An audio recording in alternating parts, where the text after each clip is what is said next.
Welcome, everyone, to our short review of the Haftorah of the weekly Torah portion. Here we're going to begin with the Haftorah of Bereishit, and we are going to keep it relatively short, but I want to give just a minute introduction to why do we read the Haftorah and what is the Haftorah. The Haftorah is a section of the books of the prophets, not the writings, only from the books of the prophets, that mirrors the content of the Torah portion of the week. The Haftorah will always be connected to one of the themes. Certain Torah portions have many, many themes, many, many mitzvah, many incidences. But the Haftorah will always be connected to one or more of these incidences. Where does the tradition come from to read the Haftorah? It comes from, there's actually two major opinions, and they're both probably correct, is that at the time of Antiochus, the Greek ruler at the time of the story of Hanukkah, when the Greeks put tremendous pressure on Israel not to keep the Torah and try to force them not to keep the Torah. And so it became forbidden for Jews to gather and read the Torah. And they would send guards, and they were very brutal. So it became a tradition, if we can't read the Torah, we should read a section of the prophets. That they haven't forbidden. And so it became a tradition, and it was actually a relatively short time in Jewish history that this decree was applicable. But there are many different cases where we have what's called a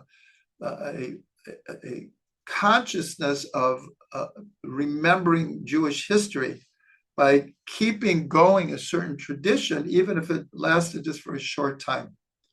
The second opinion is, at the time when they began reading the books of the prophets, along with the Torah portion, is the Samaritans at that time were a very, very strong force in Israel. And they were remnants of the 10 tribes, and they believed only in the 5 books of Moses, and they did not accept an oral tradition, and they did not accept the books of the prophets. They just based their whole religion around the 5 books of Moses. And so in many cases, they kept the same laws as Jews do, but in many cases, because they didn't accept the oral law, they didn't. And so one of the opinions is because they were such a strong force, we began to read, along with the Torah portion, a part of the prophets to emphasize that the prophets, the books of the prophets, are also part of our Tanakh, part of our tradition. And they were written not like the 5 books, which was dictated by God, but all the books of the prophets were written with divine inspiration. So that's just the background of why we read the Haftorah altogether. It took, truthfully, many, many generations until it was firmly established which portion of the prophets do we read for each week. And for example, if people have the Art Scroll, so you'll see very, very clearly that, and you see this already in Bereishit and Noach, where in the Haftorah, you go up to a certain point, and then it will say that Ashkenazim end the Haftorah here, but Sephardim and other communities, and sometimes I'll even name them, continue to a different point. So even today, we have different opinions as to how much of the prophets were reading.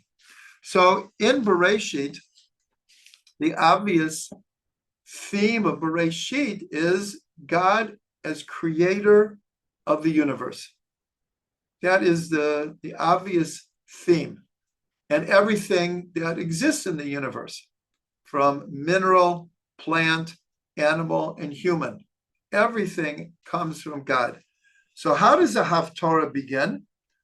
By the way, it's from Isaiah chapter 42, verses 5 until 43:10.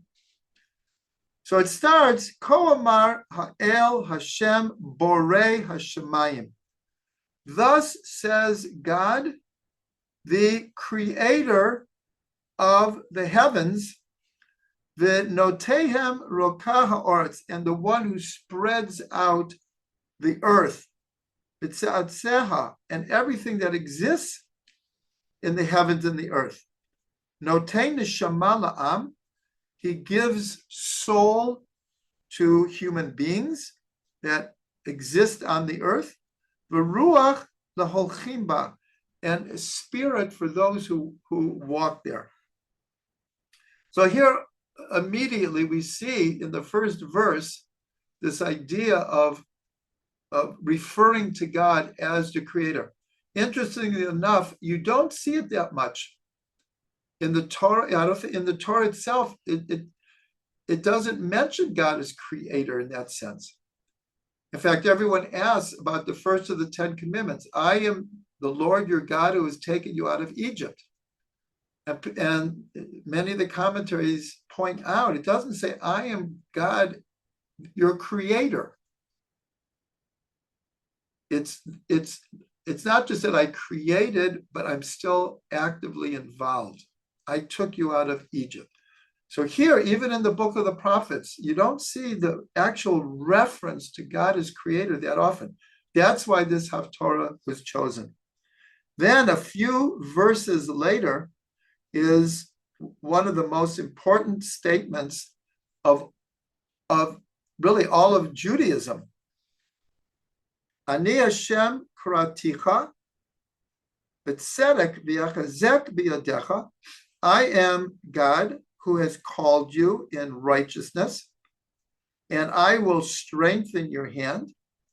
V'yetzarcha v'yetnecha lebrit am, and I will establish and I will appoint you to bring people to the covenant, le'or goyim, to be a light until the nations. This is two of the most important words in the entire Tanakh, that the mission of the Jewish people, really from the time of Abraham, is to bring the whole world to the covenant between human beings and God, and to be a light unto the nations. So here it's significant that this is the Haftorah, because this is the very purpose of creation. God had in mind the end game here.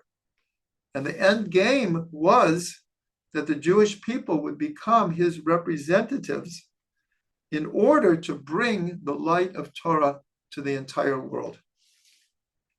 And in the 21st verse, there is a verse here that is used in synagogues all the time, that especially there's a certain Kaddish that is said when, after learning whatever the community is learning, they have to have a minyan to say the Kaddish. And so before the Kaddish is recited, it says, Hashem chafetz leman siko yagdil Torah v'yadir. That Hashem desires, for the sake of righteousness, that the Torah be made great and glorious. This is said in shul all the time. Hashem chafetz leman siko yagdil Torah v'yadir. So this is very, very connected to this whole idea. And in fact, I'm just going to do a tease here. In the next 2 weeks, part of the Numerical Gems series, which hopefully everyone is watching, connects the creation with the giving of the Ten Commandments, the giving of the Torah. And so we see, and we'll see, I invite everyone to look at that Numerical Gems. It will be out this week or next week, that the actual purpose of creation was to bring all mankind to a moral, ethical connection with Torah. Now, one last thing for the Haftorah is a very important concept comes in, this is already chapter 43.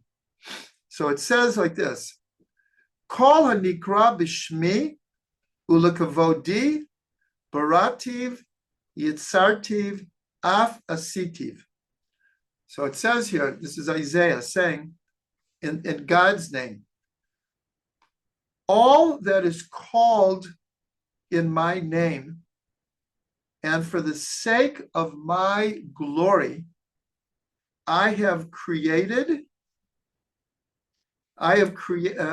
one second. I'm gonna go back.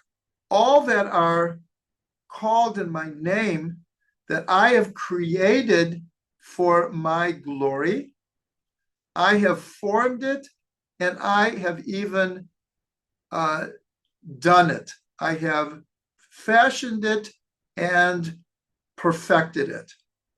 So here, there are 3 words here: barativ, yitzartiv, asitiv. I have created, I have formed, and I have done.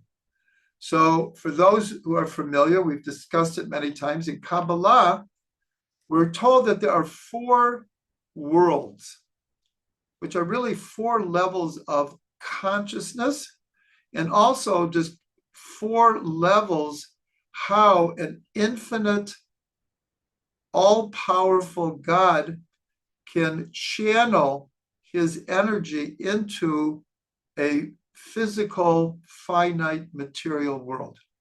It's like a hierarchy of allowing the light to come to a place that it can be received.